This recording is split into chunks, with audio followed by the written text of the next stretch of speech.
Assalamualaikum warahmatullahi wabarakatuh. Saya Eko Nur Septia dengan NPM akhir 058. Di sini saya akan membahas dua soal untuk tugas video perbaikan nilai. Nah, di soal yang pertama yaitu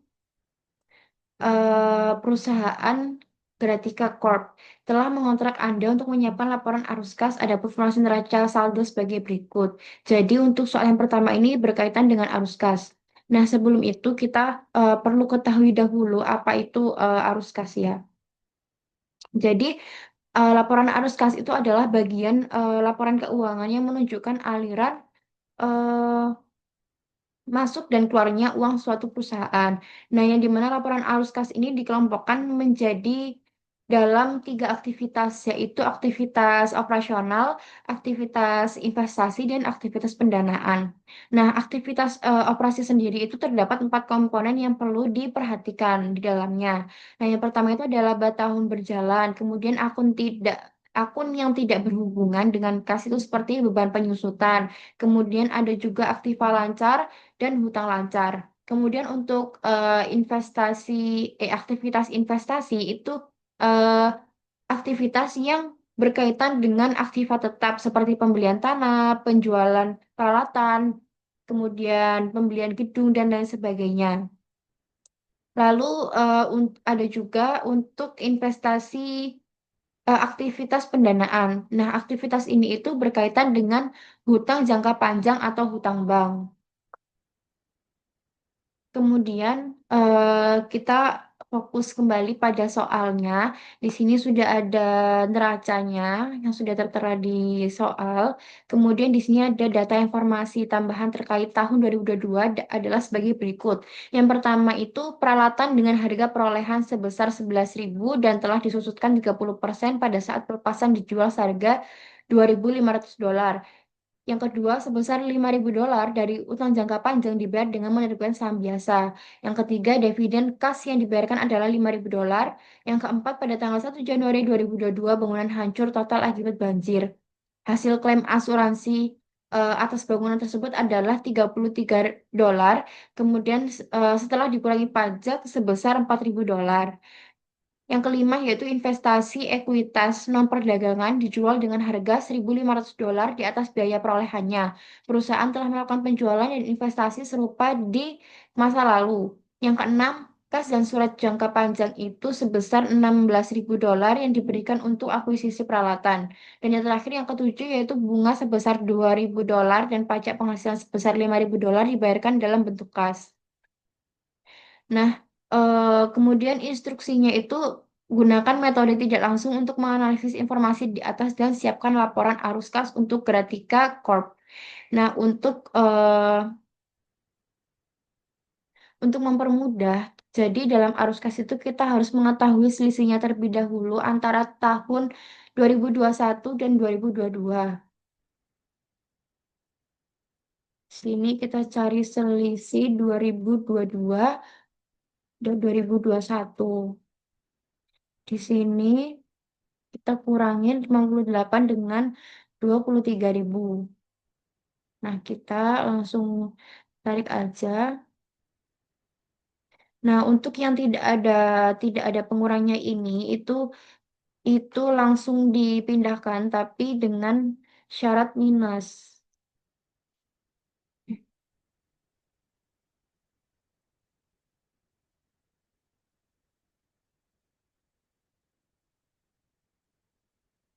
Seperti ini aja ya, teman-teman. Nah, ini juga sama. Terus 9.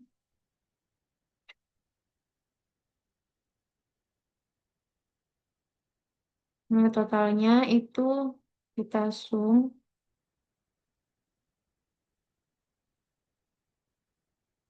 Bentar. Kemudian ini juga.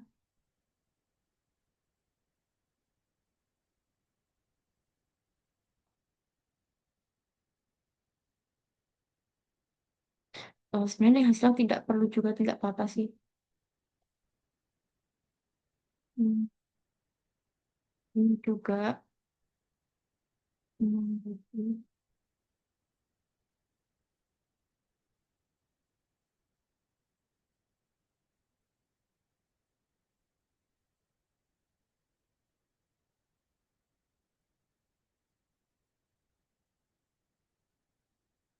Nah, dari sini kita itu harus mengetahui apakah selisihnya ini mengalami kenaikan atau penurunan.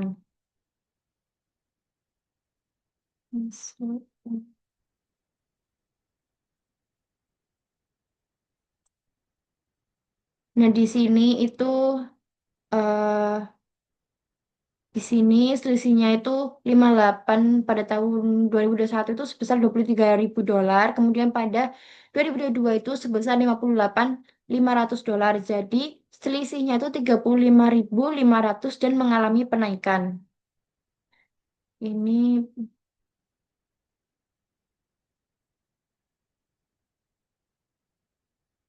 kenaikan, ini juga mengalami kenaikan untuk tahun berikutnya. Jadi ini juga mengalami kenaikan. Nah, ini tuh karena minus, berarti dia mengalami penurunan karena di tahun 2021 itu kan dia sebesar 3.000, kemudian di tahun 2022 itu sudah tidak ada lagi investasi ekuitasnya, jadi dia mengalami penurunan.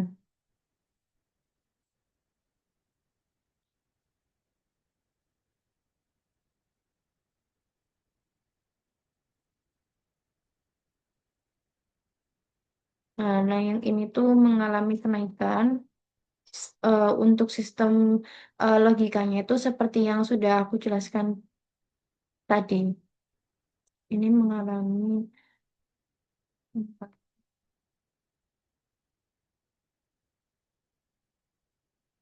ini juga hmm,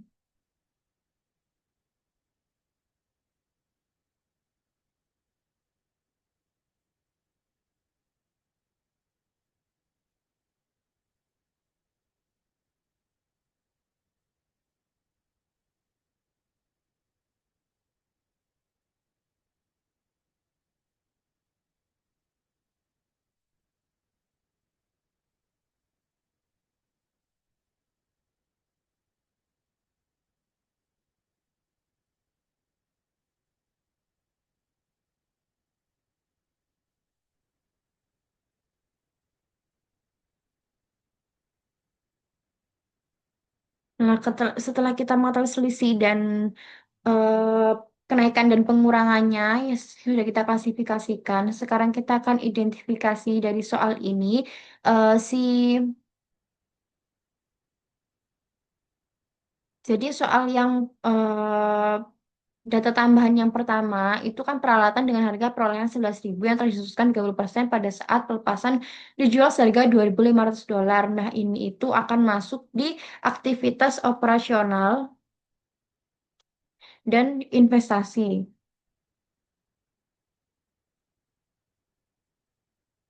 Yang dimana karena di sini itu nanti akan ada keuntungan, sorry, kerugian dari penjualan peralatan dan eh, penjualan peralatan. Jadi akan masuk di operasional investasi. Kemudian yang kedua itu ada manajemen utang saham biasa kan. Nah, itu tuh tidak masuk dalam arus kas karena dia itu menerbitkan saham sedangkan tidak diperlukan. Jadi ini tidak masuk dalam arus kas.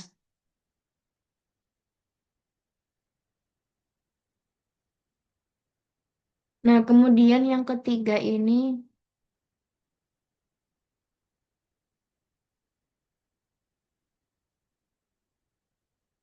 sini kita hapus. Yang ketiga dividen kas yang akan dibayarkan ada 5.000. Nah, ini tuh masuk di pendanaan. Lalu untuk nomor 4 itu kan ada hasil klaim asuransi atas bangunan tersebut itu sebesar 33.000 dolar. Nah, ini itu masuk di operasi. karena nanti ada keuntungan dari kerusakan akibat banjir dan investasinya itu eh, hasil penjualan hasil penjualan apa itu hasil penjualan aset yang rusak akibat banjir. Kemudian yang nomor 5 itu sama operasional dan investasi karena eh, investasi ekuitasnya kan dijual, jadi itu masuk di investasi. Nah, untuk keuntungannya itu keuntungan dari penjualan investasi tersebut masuk di operasional. Lalu yang nomor 6 itu ada kas dan surat jangka panjang sebesar 16.000 diberikan untuk akuisisi peralatan. Nah, ini tuh investasi. Kemudian untuk bunga sebesar 2.000 dan pajak penghasilan sebesar 5.000 diberikan dalam bentuk kas. Nah, ini tuh tidak dimasukkan dalam arus kas, namun dimasukkan dalam catatan atas laporan keuangan atau COK. Nah, setelah kita mengidentifikasi, kita akan membuat mm, laporannya, yaitu, sorry,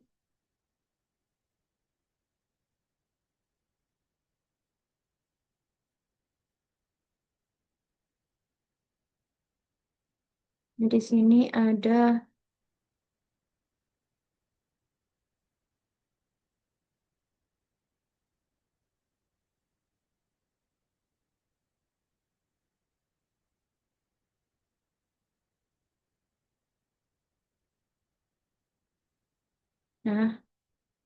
nah, di sini yang pertama itu kan dalam operasi itu ada yang namanya pendapatan atau laba.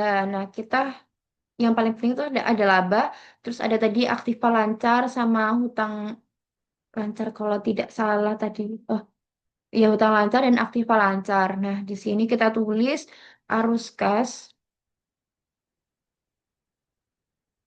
arus kas dari aktivitas operasi. Nah, di sini kita tulis juga pendapatan bersih. Nah, kemudian itu ada penyesuaian, penyesuaian, penyesuaian untuk merekonsiliasi laba bersih, laba bersih dengan kos bersih yang dihasilkan dari aktivitas operasi.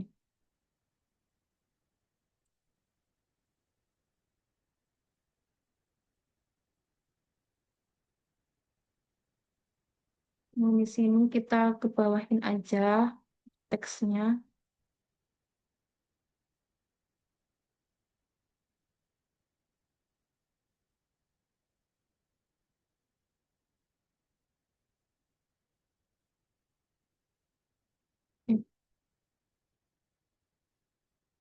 Nah, seperti ini. Kemudian, nah di sini pendapatan bersihnya itu eh kita dapatkan tadi kan sudah diketahui ya kalau kita sudah cari, tadi sudah cari kan. Jadi di sini itu jadi laba bersihnya itu kita dapat dari akun laba ditahan sebesar 25.750 dolar. Nah, kita masukkan di sini sebesar sama dengan aja. Kita terusnya. Nah, kemudian ini ada juga, nah di sini itu ada, kita sesuaikan dulu sama yang data tambahannya bahwa kerugian itu atas penjualan peralatan. Nah, kerugian atas penjualan peralatan itu dapat kita hitung di eh, kas dibagi. Jadi nanti itu kita hitungnya yang pertama. Satu, itu ada kas dengan akumulasi peralatan, akumulasi depresiasi, depresiasi itu kita sesuaikan tadi kan harganya dia jualnya itu kan dia harga perolehnya 11.000, kemudian disusutkan itu sebesar 30%. Jadi 11.000 dikali 30%. Nah, ini kan kasnya itu kita dapat 11.000.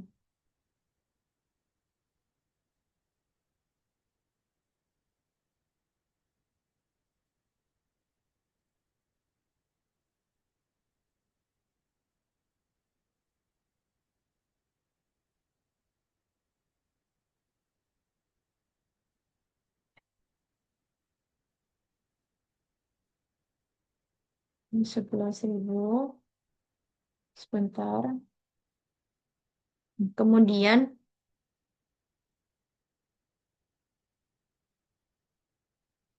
dari teman-teman kita akan ubah ke dolar dulu. Tuh. Nah, oke, di sini itu 11.000 dikali 30% itu hasilnya 3.300. Nah, habis itu setelah dia ditambahkan itu akan ketemu nilai buku pada peralatannya sama dengan ini kurang dikurang ini. Jadi ini itu nanti ini tuh minus ya teman-teman.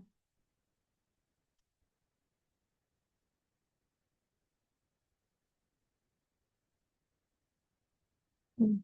Ini kita langsung aja ini ditambah ini. Nah, itu.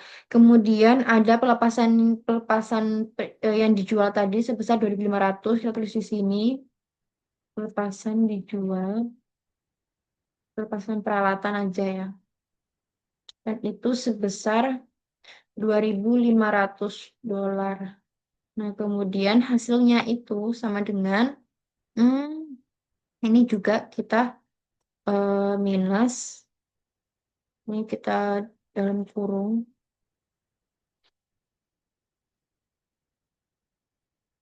Nah, itu sama dengan si ini ditambah sini. Nah, jadi kerugian atas penjualan itu sebesar 5.200. Seperti ini. Kemudian nomor duanya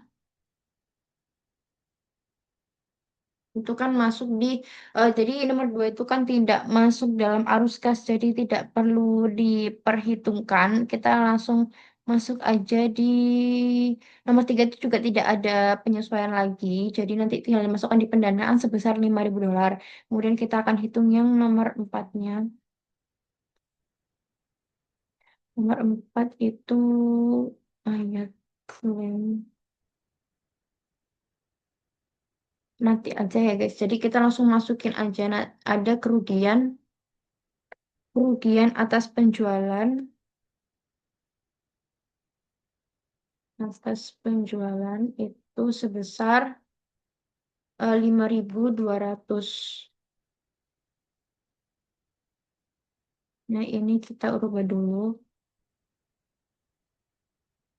ke dolar. Kemudian ini dihapus. Nah, setelah kerugian atas penjualan itu dalam operasional itu juga ada keuntungan dari kerusakan akibat banjir.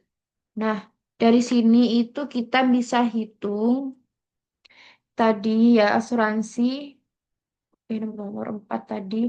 Nomor 4. Jadi ada asuransi bangunan kah sebesar 33.000 dolar. Asuransi asuransi bangunan bangunan di sini 33. Nah, kemudian di sini ada pajaknya. Sini ada 4. Nah, kemudian ini kita tambahkan sama dengan ini ditambah dengan ini. Nah, kemudian di sini kan juga ada, nah, kemudian dikurangi dari hasil dari 29.700 itu dari ini, dari gedung. Jadi gedungnya itu sebesar 29.700. Kita bolehnya aja.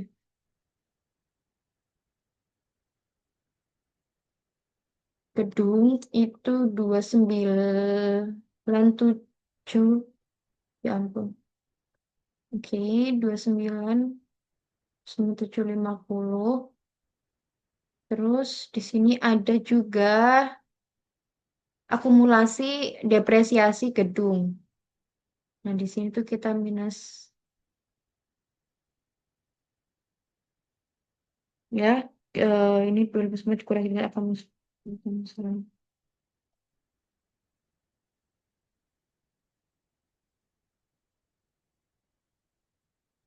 Ini kita minus ya, minus yang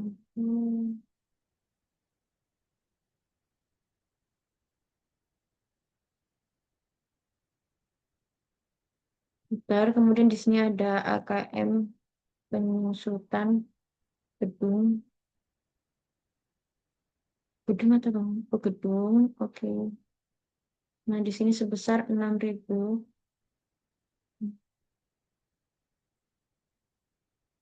Oke. Jadi setelah ditotal itu setelah ditotal itu ini dikurang ah, ditambah ini ditambah ini.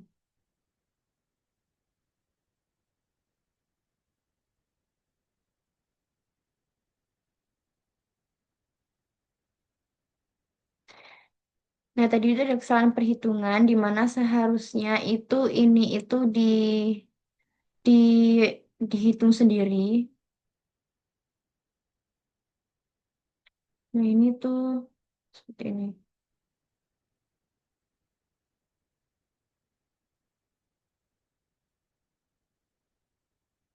Nah, ini seperti ini. Kemudian eh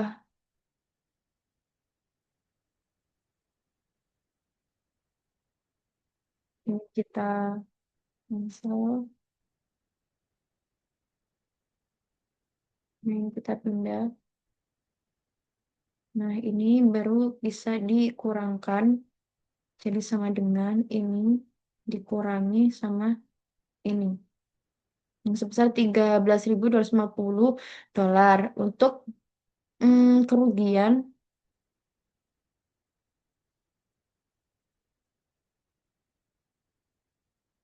kerugian terus dari kerusakan banjir.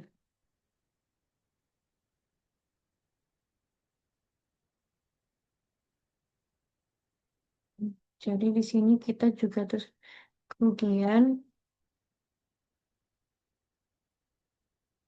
dari kerusakan banjir sebesar 13.250 dolar. Nah, di sini itu kita minus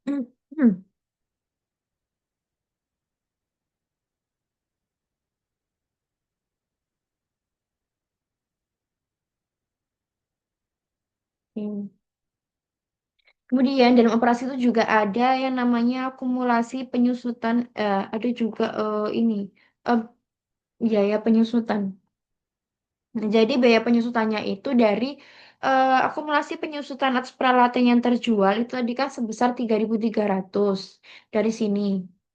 Dari dari sini 11.000 dikali 30% itu kan penyusutannya. Jadi terus pelepasan asetnya itu sebesar 2.500. Nah, setelah dikurangkan itu eh ada ini sih penurunan dari penurunan dari akumulasi. penyusutan peralatan ini sebesar 2.500 dikurangi sama jadi 3.300 dikurangi sama 2.500 hasilnya itu sebesar 800 $800. Di sini kita tulis biaya penyusutan dan itu sebesar 800. Ya sebesar 800. Nah, kemudian ada juga amortisasi hak cipta. Nah, untuk amortisasi hak ciptanya itu kita langsung pindahkan saja dari sini. Jadi kita ambil dari selisihnya. Jadi arus kas ini eh eh, angkanya itu kebanyakan diambil dari selisih dan disesuaikan sama informasi tambahan saja. Jadi ini kita amortisasi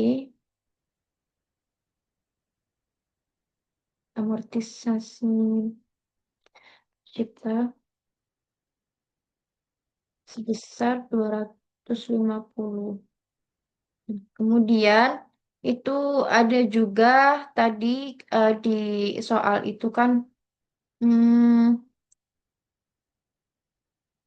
nah ini investasi ekuitas itu kan masuk di operasional dan investasi.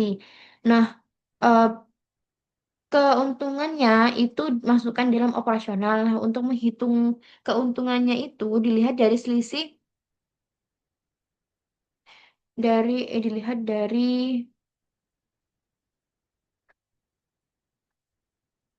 dilihat dari bentar. Sama dilihat dari selisih antara 2022 dan 2021. Nah, kita tulis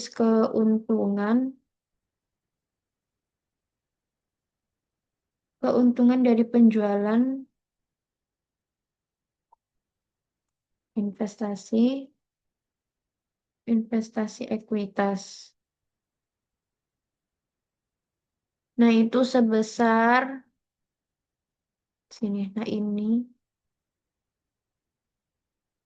eh, maaf ya teman-teman. Jadi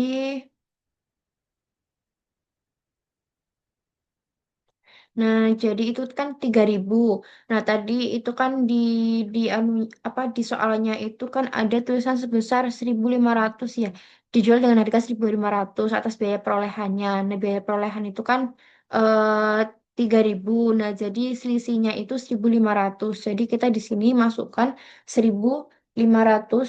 Nah, di sini kita minus 1.500.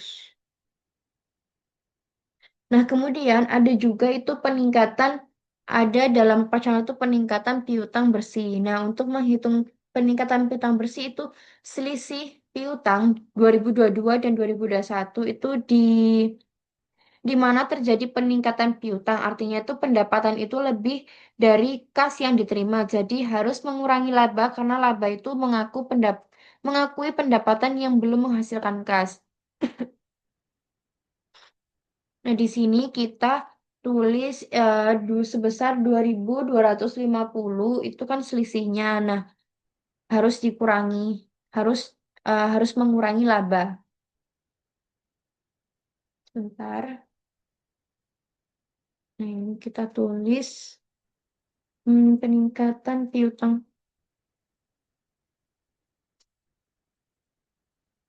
bersih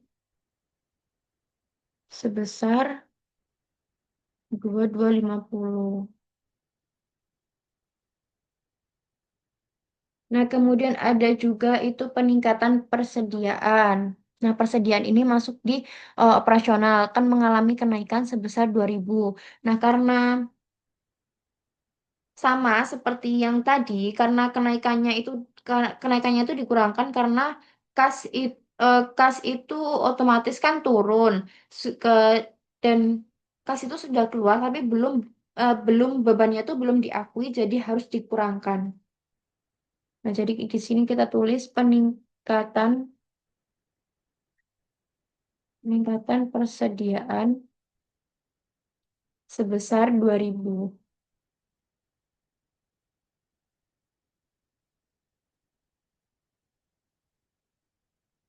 Kemudian dalam ada juga hutang usaha. Jadi hutang lancarnya itu ada hutang usaha. Nah, hutang hutang usahanya ini itu meningkat. Yang ini. Yang usahanya itu kan mengalami kenaikan sebesar 1.000. Nah, di sini itu utang usaha itu meningkat, artinya itu perusahaan sudah mengakui beban atau pembelian. Tetapi kasnya itu belum dibayarkan, maka beban sudah mengurangi laba. Dan kas itu belum keluar sehingga kenaikan utang usaha itu ditambahkan karena laba sudah terpotong oleh beban yang belum dibayar tunai. Jadi di sini itu peningkatan hutangnya itu tetap ditambahkan peningkatan utang saham. Sini sebesar 1.000. Nah, di sini kita hitung hasilnya itu sum.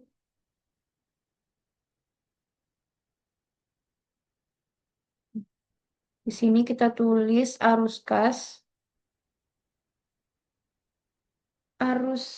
dari aktivitas operasi, arus kas bersih. Ini kita tambahin.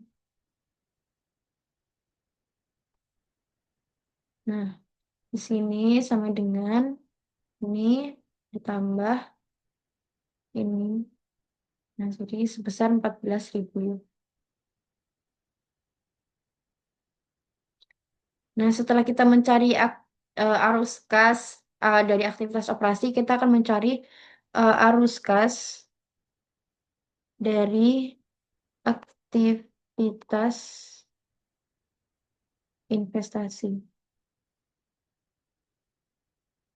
Nah, tadi kan aktivitas investasi itu yang berkaitan dengan aktiva tetap atau aset tetap. Nah, itu kayak pembelian, penjualan, terus hasil penjualan rusak dari banjir. Nah, itu pokoknya segala penjualan dan pembelian itu masuknya di investasi.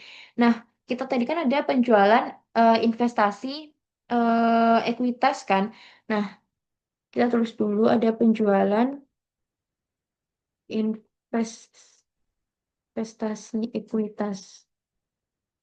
Nah, itu investasi ekuitasnya kan pada tahun 2009 itu sebesar 3.000. Nah, terdapat informasi tambahan bahwa ekuitasnya itu dijual seharga 1.500. Nih ya, teman-teman. Nah, kemudian artinya ada laba penjualan investasi sebesar 1.500. Kemudian nilai buku investasinya itu 3.000. Nah, kita untuk mengetahui harga jualnya, kita akan tambahkan 1.500 dan 3.000 dan hasilnya adalah 4.500. Jadi di sini untuk penjualan investasi investasi ekuitasnya itu sebesar 4.500. 4.500. Kemudian ada juga tadi kan penjualan peralatan yang di nomor satu ini. Nah, ini ada penjualan peralatan sebesar 2.500. Kita langsung tulis saja penjualan peralatan sebesar 2.500. Lalu ada juga pembelian peralatan. Itu kita lihat dari neraca. Jadi neracanya itu kan, nah ini neracanya itu kan peralatan itu beli pada tahun 2021 kan sebesar 20.000. Kemudian di 2022 itu sebesar 40.000. Nah, terdapat kenaikan antara 21 ke 22 itu sebesar 20.000. Nah, kemudian pada informasi tambahan itu peralatan itu jual senilai harga perolehan sebesar 11.000. Jadi pembelian sebenarnya itu kita hitung di sini itu saldo akhir itu sebesar 40.000. Kemudian eh, penjualan peralatan dijual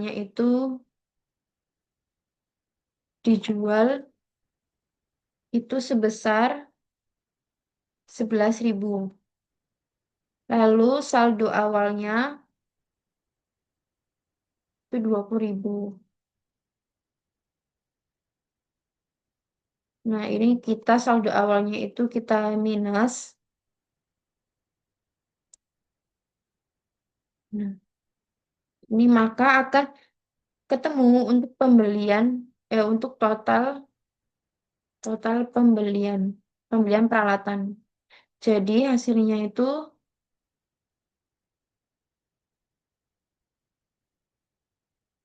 sebesar 31.000. Lalu ada kas dan wesel jangka panjang sebesar 16.000. Nah, untuk pembelian peralatan 16.000 untuk pembelian peralatan artinya sisanya itu dibayar tunai. Jadi untuk pengertian yang ini itu kas dan surat jangka panjang itu sebenarnya diberikan untuk akuisisi peralatan. Jadi kas dan surat hutang itu dibayar untuk membayar pembelian peralatan sebesar 16.000. Nah, sisanya itu akan dibayar secara tunai. Maka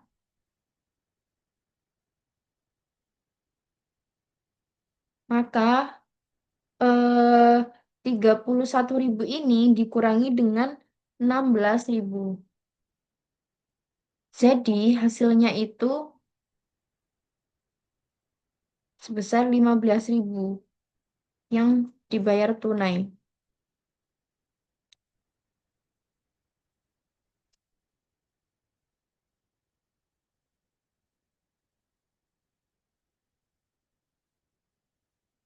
Nah, jadi di sini kita tulis penjualan eh pembelian pembelian peralatan. Sorry, salah. Ini kita ganti dengan pembelian peralatan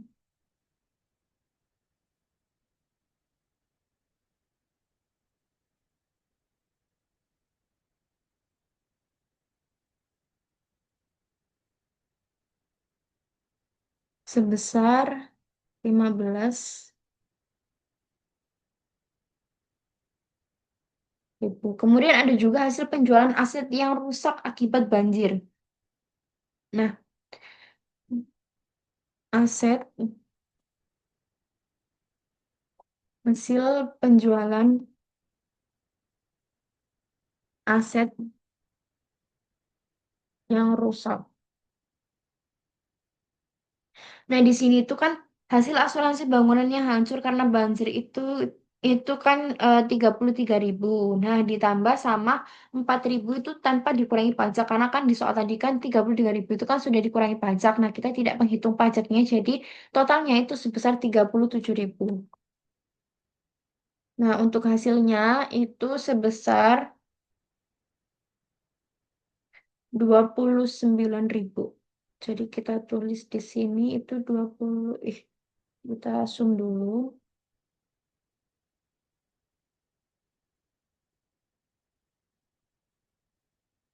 Kita tulis di sini adalah kas bersih dari aktivitas investasi. Nah, setelah menghitung arus kas, aktivitas operasi, kita menghitung arus kas pendanaan. Nah, yang pertama itu ada pembayaran dividen yang tadi itu, yang hanya satu-satunya di informasi tambahan. Nah, ini.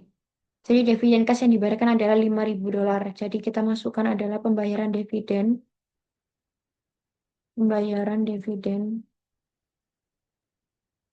sebesar 5.000. Lalu ada juga pembayaran wesel bayar jangka pendek. Itu kita lihat dari selisihnya. Oh, sorry. Dari selisihnya di sini jangka pendek. Nah, ini selisihnya. Nah, ini minus ya, teman-teman.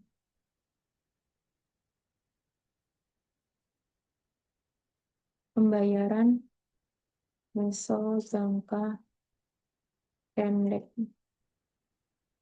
sebesar 1.000. Lalu totalnya itu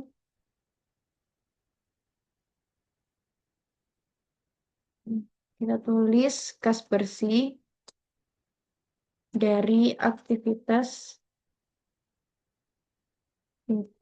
pendanaan.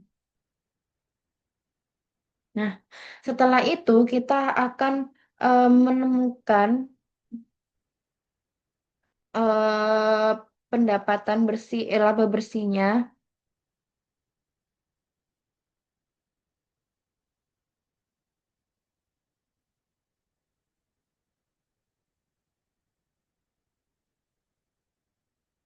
Nah, kenaikan kasnya itu sebesar kita hitung in cash, in cash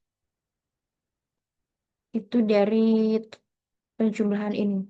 Jadi kita sum,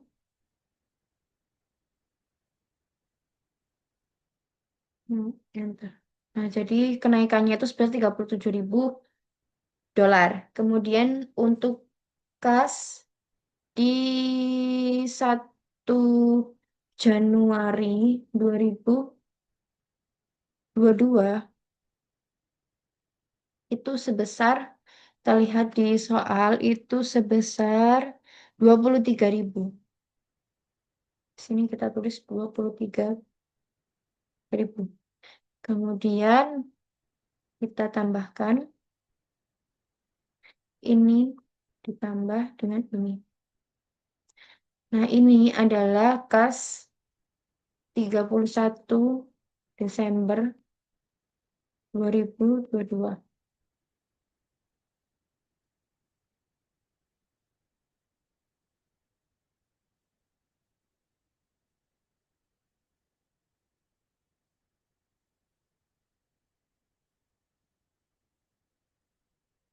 Nah, jadi ini adalah hasilnya. Nah, kemudian ada informasi tambahan pengungkapan yaitu pengungkapan tambahan yang tidak masuk dalam arus kas. Nah, pengungkapan kita tulis di sini pengungkapan tambahan.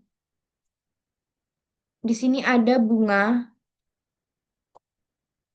sebesar 2.000. Kemudian ada juga pajak pajak penghasilan itu sebesar, kita lihat di soal. Nah, di sini ada bunga dan pajak penghasilan sebesar 5.000. Kemudian ada juga aktivitas investasi dari pembayaran non tunai. Di sini ada wesel lunas yang dibayar dengan wesel lunas yang dibayar dengan menerbitkan saham biasa. Tadi kita lihat berapa jumlahnya. Ini sebesar 5.000. Nah, ini sebesar 5.000. Lalu di sini ada pembelian peralatan dan dengan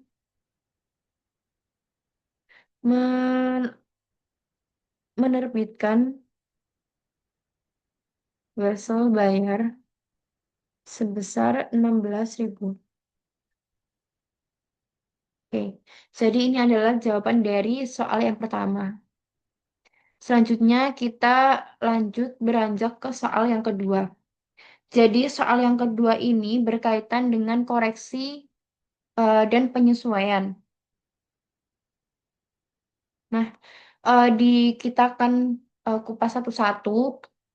Kita akan ketahui dulu untuk kompilasinya, untuk kasus-kasusnya. Yang pertama yaitu, jadi Caki Group itu sedang dalam proses penyesuaian dan koreksi pembukaannya pada akhir tahun 2022.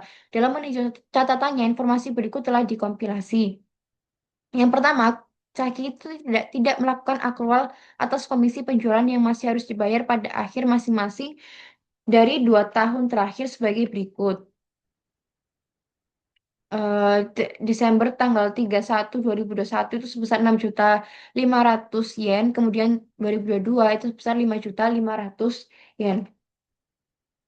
Nah, Kasus yang kedua itu dalam meninjau persediaan per 31 Desember 2022, Cak itu menemukan kesalahan dalam prosedur pencatatan persediaan yang telah menyebabkan jumlah persediaan selama 3 tahun terakhir menjadi tidak benar sebagai berikut. Nah, Cak telah membuat pencatatan yang menetapkan jumlah persediaan per 31 Desember 2022 yang salah tersebut. Nah, teman-teman bisa dilihat di sini. Nah, itu adalah pencatatannya. Kemudian kasus yang ketiga itu pada tanggal 31 Desember 2022, Caki memutuskan untuk mengubah metode penyusutan atas peralatan kantornya dari metode saldo menurun ganda atau double declining balance menjadi metode garis lurus atau straight line.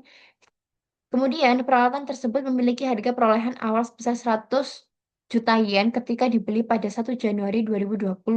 Nah, peralatan tersebut memiliki masa manfaat 10 tahun dan tidak memiliki nilai residu. Beban penyusutan yang telah dicatat sebelum tahun 2022 dengan metode saldo menurun ganda adalah sebesar 36 juta yen.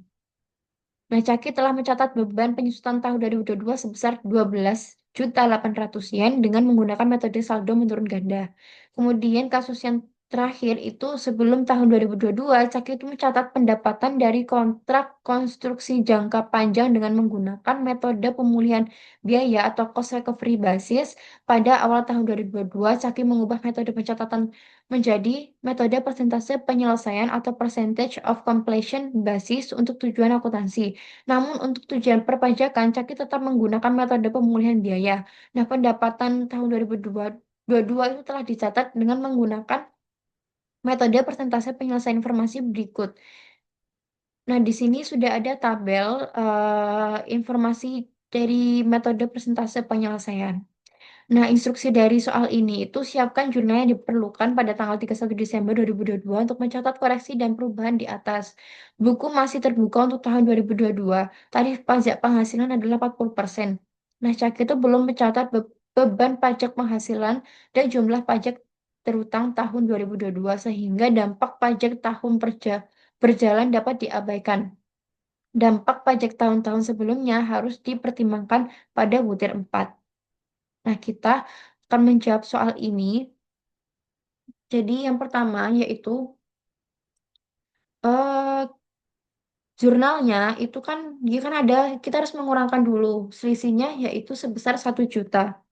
Nah, eh jadi di sini tuh kita masukkan itu jawabannya di sini ada jurnalnya tuh laba ditahan pada hutang komisi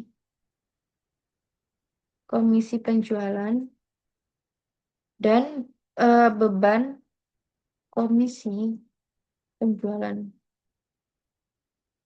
Jadi di laba ditahannya itu sebesar 6.500.000. Lalu di sini ada 5.500.000. Nah, selisihnya itu kita masukkan ke beban komisi sebesar 1 juta. Nah,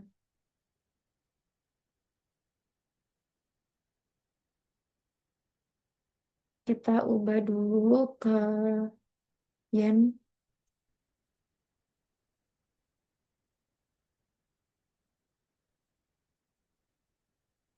Nah, sudah. Nah, kenapa kok memakai akun laba ditahan untuk tahun 2021 yang berjumlah 6.500.000. Nah, karena terdapat kesalahan pencatatan komisi penjualan yang terjadi pada periode sebelumnya itu sehingga dampaknya itu tidak boleh dibebankan ke laba periode berjalan, maka masuk dalam laba ditahan. Lalu kenapa kok hutang komisi penjualan? Nah, karena komisi tersebut itu belum dibayar sehingga menimbulkan kewajiban perusahaan. Karena beban komisi dan kewajiban tersebut belum dicatat di periode lalu, laba masa lalu menjadi terlalu besar dan harus dikoreksi melalui laba ditahan. Kemudian beban beban komisi penjualan sebesar 1.000 itu karena komisi penjualan itu merupakan beban yang harus diakui saat penjualan itu terjadi. Nah, jadi ini tuh jurnal untuk eh, kasus yang pertama. Kemudian untuk kasus yang kedua itu kita cari dulu pendapatan lebih tinggi atau lebih rendah. Nah, untuk mengetahui pendapatan lebih tinggi atau lebih rendah, kita itu menghitung Kita hitung dulu pendapatan lebih tinggi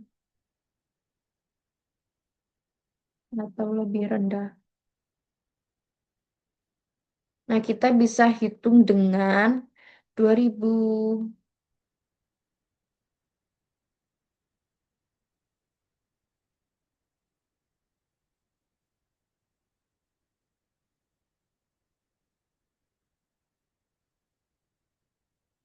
Nah, kita nanti jadikan satu aja. Di sini tuh ada 2020, kemudian 2021 dan 2022.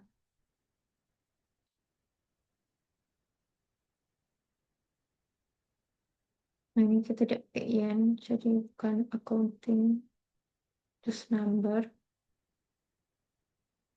Nah, oke. Nah, di sini kita itu investasi awal, kemudian mengakhiri investasi, ending akhir persediaan, akhir investasi. Nah, di sini itu tadi kan awalnya itu dua, persediaan awal itu 21. Nah, di persediaan awalnya itu 2021 itu sebesar 26 juta.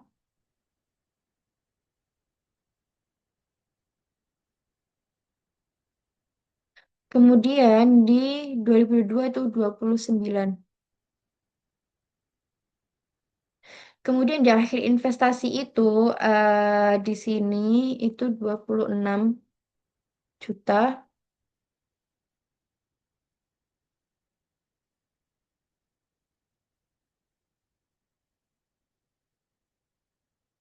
Dijadikan yen dulu.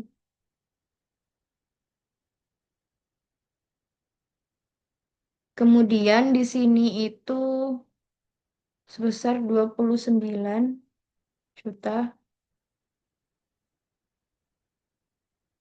Lalu di sini sebesar 16 juta 700. 16 juta 700.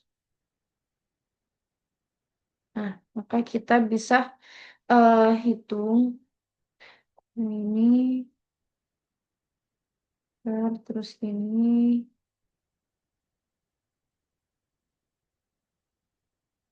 kemudian ini.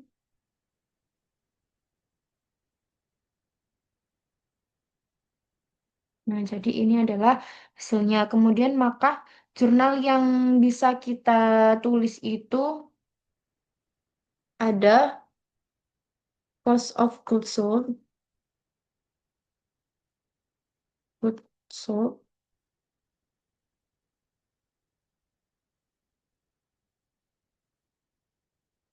Kemudian ada cost of goods sold-nya ini sebesar 29, jadi yang di 2022 ini yaitu sebesar 12.300.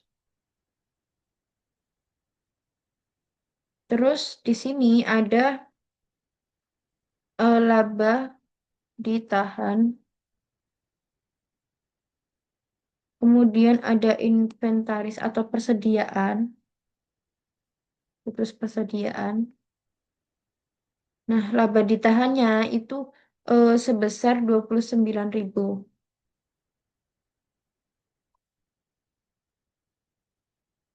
Nah, di sininya tuh 16.700.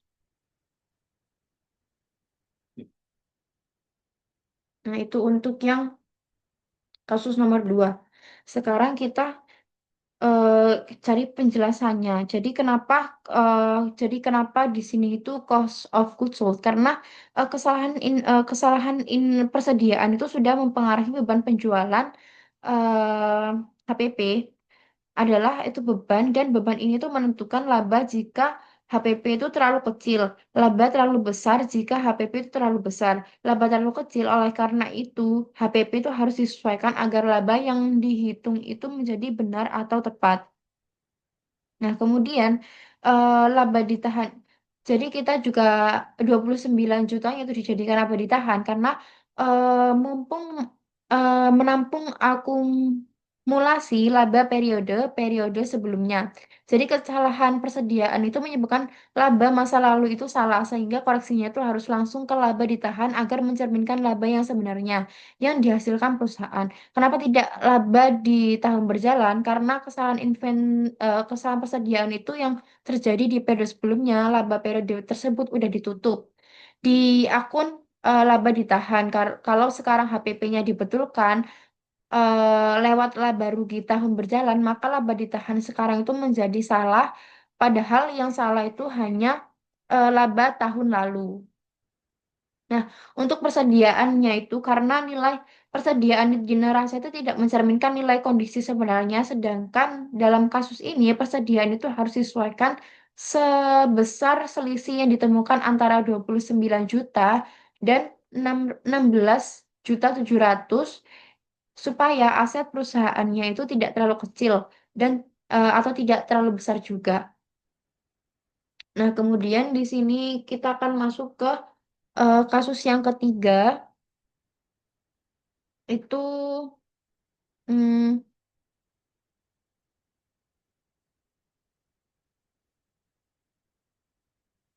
kita hitung dulu. Jadi di soal yang kedua, yang ketiga itu kan Pantas memiliki harga perolehan sebesar 100 juta. Jadi kita isi biaya,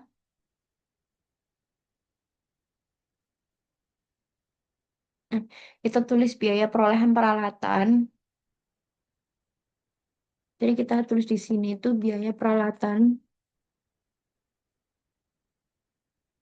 sebesar 100 juta. Kemudian ada juga penyusutan sebelum 22. Nah, ini kan ada peralatan dikemas dengan penyusutan. Nah, ini penyusutannya kan sebesar 36 juta. Nah, kita di sini biaya penyusutan penyusutan sebelum 2022 sebesar 36 juta. Bentar, terus ini juga kita pindah ke sini. Terus senang aja, nggak bisa guys. Oke, nggak apa-apa. Terus di sini kita bisa menemukan nilai bukunya.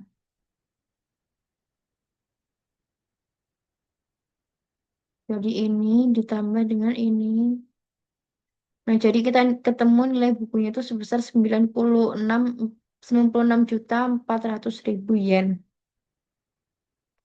Lalu kita terjadi penyusutan yang harus diambil itu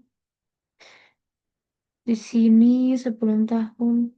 Jadi telah mencatat beban penyusutan ada pada sebesar 12.800 dan menggunakan metode saldo.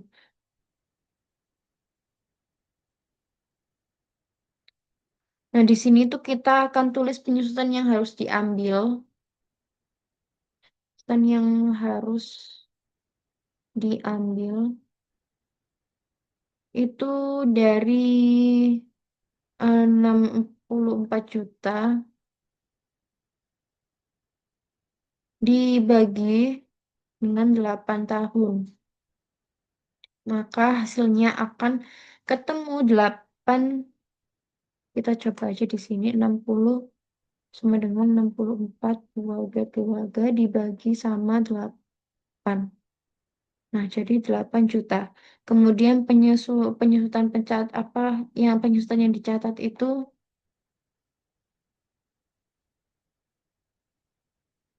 yang dicatat sebesar 12.800.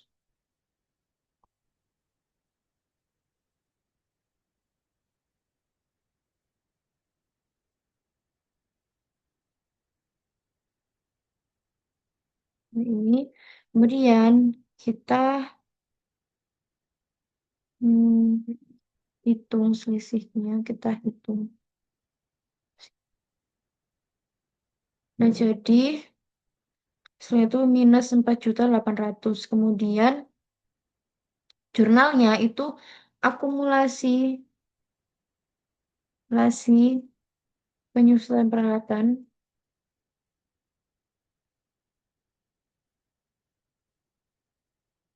sebesar 4.800.000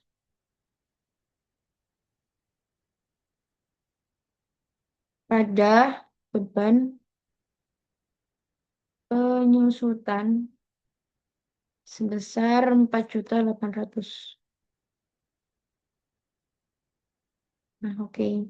Nah, kenapa kok akumulasi penyusutan peralatan? Jadi, penyusutan itu tidak mengurangi nilai aset secara langsung, tetapi dicatat dalam akun kontrak aset. Akun ini itu berfungsi untuk mengumpulkan seluruh penyusutan yang telah dibebankan sejak aset digunakan hingga tanggal pelaporan. Nah, kenapa juga kok pasangannya itu beban penyusutan? Nah, karena penyusutan itu merupakan beban penggunaan aset tetap, sehingga nilai aset yang dipakai itu harus diakui sebagai biaya, agar laba itu mencerminkan biaya pemakaian yang sebenarnya.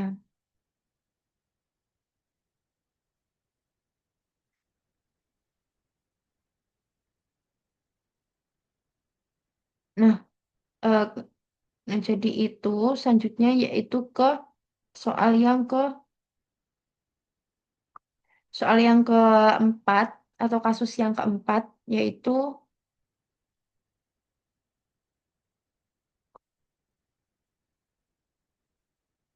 jadi yang keempat ini sebelum tahun, jadi kita hitung selisihnya.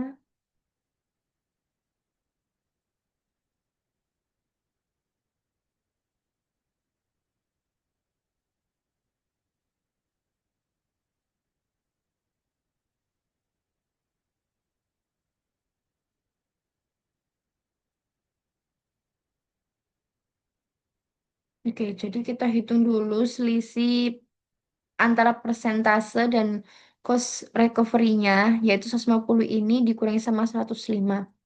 Jadi seperti ini, jadi 150 dikurangi, kurang dengan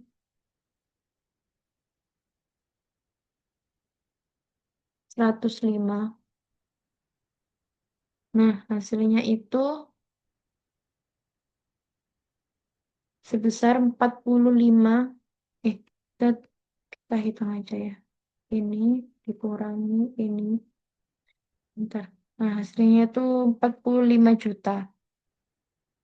Nah, kemudian ini tuh dikali 40, tapi kecilin aja, dikali 40%, enter.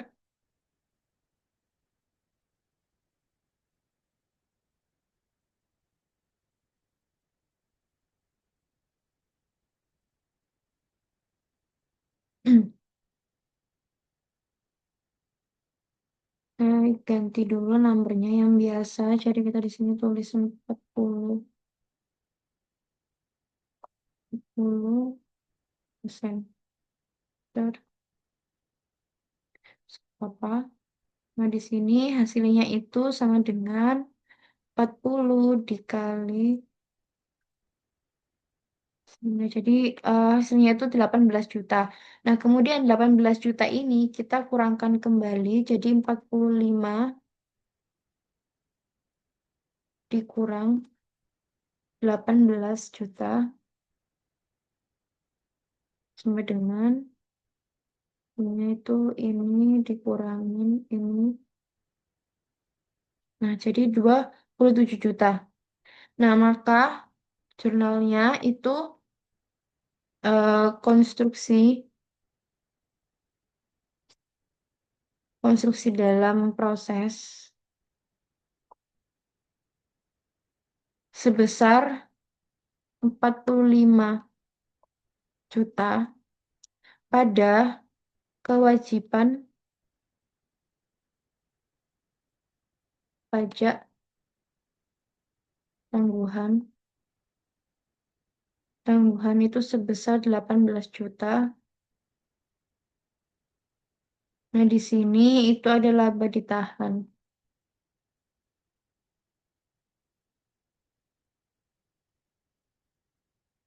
24 sebesar 27 juta.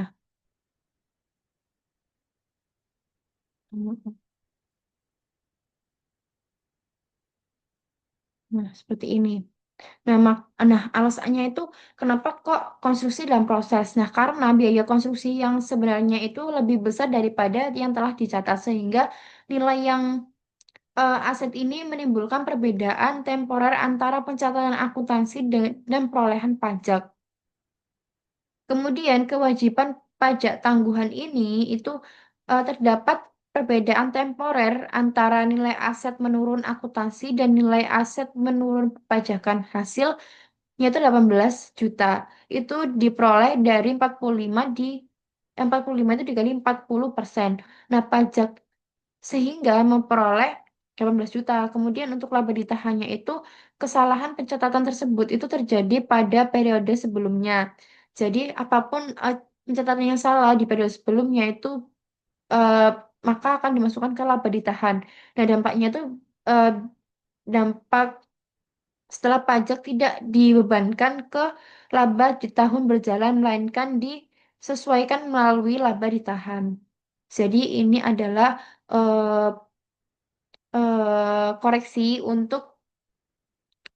koreksi untuk Caki Group yang sedang dalam proses penyesuaian dan koreksi pembukuan pada tahun 2022. Cukup sekian yang dapat saya jelaskan. Mohon maaf apabila ada salah kata. Terima kasih. Wassalamualaikum warahmatullahi wabarakatuh.